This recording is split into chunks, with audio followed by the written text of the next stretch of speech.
Conductive hearing loss results from a problem in the outer ear or middle ear that prevents sounds from reaching the inner ear in the usual way. While in most cases, conductive hearing loss is temporary, it can be long-term or permanent.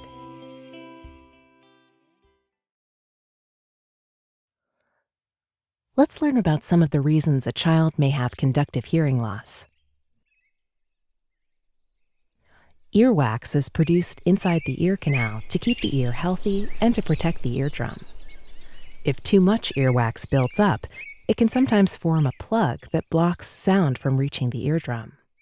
This can create a temporary conductive hearing loss until the earwax is removed.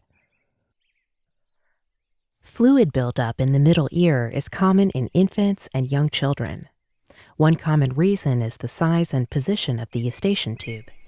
If this tube becomes swollen or blocked, often due to a cold, negative pressure may start to develop inside the middle ear. Over time, this may cause fluid or mucus to build up inside the middle ear. This makes it harder for the eardrum and the middle ear bones to move properly and for sound vibrations to reach the inner ear. This can cause a temporary conductive hearing loss until the middle ear fluid goes away on its own or is treated. Some children are born with a structural difference of the outer or middle ear. These types of structural conductive hearing losses are less common and are long-term or permanent. Microtia occurs when the pinna, the part of the ear you can see, does not form properly. Microtia alone does not necessarily cause hearing loss. However, many children with microtia also have a missing or narrow ear canal. This is called atresia or stenosis. When the ear canal is absent or significantly narrow, sound is blocked from entering the ear. In other cases of structural conductive hearing loss, the middle ear bones may not be formed typically, which means that sound is not transmitted in the usual way to the inner ear. With all types of conductive hearing loss, once sounds are loud enough to reach the inner ear works in the usual way. To give you an idea of what speech might sound like if your child has conductive hearing loss, we have prepared a hearing loss simulation. You will hear a sentence repeated 4 times. The first sentence is an example of how speech may sound for a child with severe conductive hearing loss.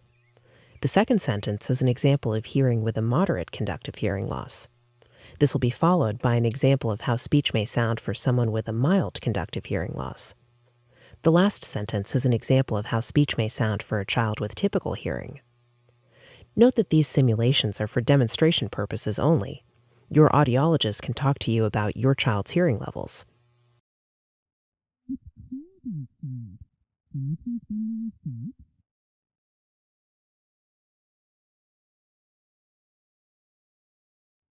It's cold outside. Can you please bring me your socks?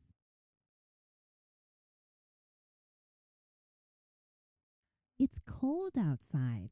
Can you please bring me your socks?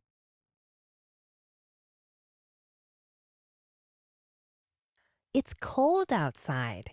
Can you please bring me your socks?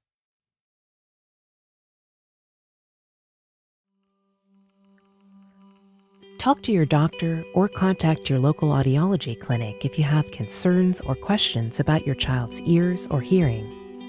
If your child has permanent conductive hearing loss, it is important to become involved with early services to support communication and language. Your healthcare team is available to support and guide you every step of the way. Parents tell us it is also very helpful to talk to other parents of children who are deaf or hard of hearing and to meet adults who have grown up deaf or hard of hearing. Your audiologist and early intervention team can help you make these connections.